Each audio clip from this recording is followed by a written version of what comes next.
She was 3 years old, asleep in a holiday apartment in a quiet resort town by the sea. Her parents were nearby, just a short walk away, close enough to check on her every half hour.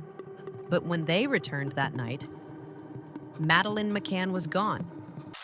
Welcome to Where the Trail Ends, where we follow the story until it disappears. In May of 2007, the McCann family traveled from the United Kingdom to Praia da Luz, a small coastal town in Portugal known for its calm beaches and family-friendly resorts. It was meant to be an ordinary holiday, a break from work, a chance to relax.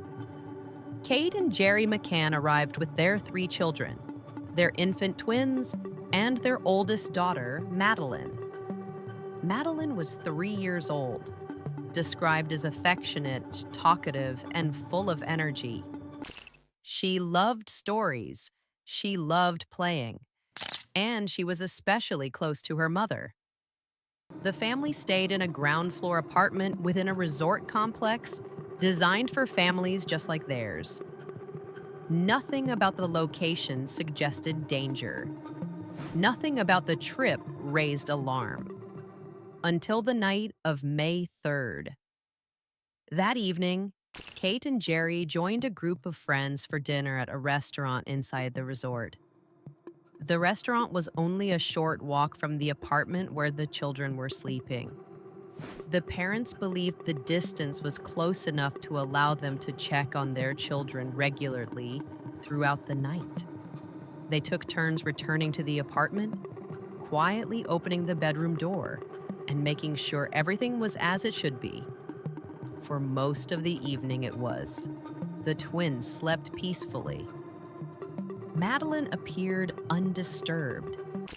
But shortly after 10 p.m., when Kate returned to the apartment to check on the children, something immediately felt wrong. The room was quiet.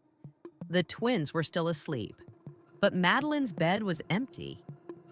At first, Kate thought Madeleine might have wandered into another room, but then she noticed the window.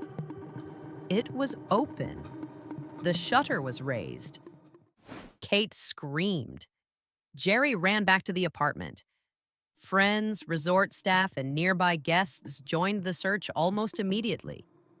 People ran through the streets calling Madeleine's name. They checked bushes, paths, nearby buildings. But there were no signs of a struggle, no broken glass, no cries heard, no witnesses who saw a child leave the apartment. Madeleine had vanished from a locked room in the middle of a family resort. Police were notified later that night, and searches began. Officers, volunteers, and resort staff worked through the dark, combing nearby areas. They searched roads, open fields, and stretches of beach. But critical time passed. Border alerts were not issued immediately. Roadblocks were not set up right away. By morning, Madeleine was still missing. As the sun rose, news of the disappearance began to spread. First across Portugal, then across Europe, and soon around the world. Media outlets arrived quickly. Reporters filled the small town, cameras followed the McCanns everywhere they went. And as days turned into weeks, the focus of the investigation slowly began to shift. Instead of asking where Madeleine was, people began asking what had happened inside that apartment. In September of 2007, Portuguese authorities named Kate and Jerry McCann as arguidos, a legal status that placed them under formal suspicion. It did not mean charges were filed, but it did mean their statements were examined more closely. Their movements were questioned, their timeline scrutinized, public opinion fractured. Some believed the McCanns were grieving parents caught in an unimaginable nightmare. Others suspected that something had gone terribly wrong behind closed doors.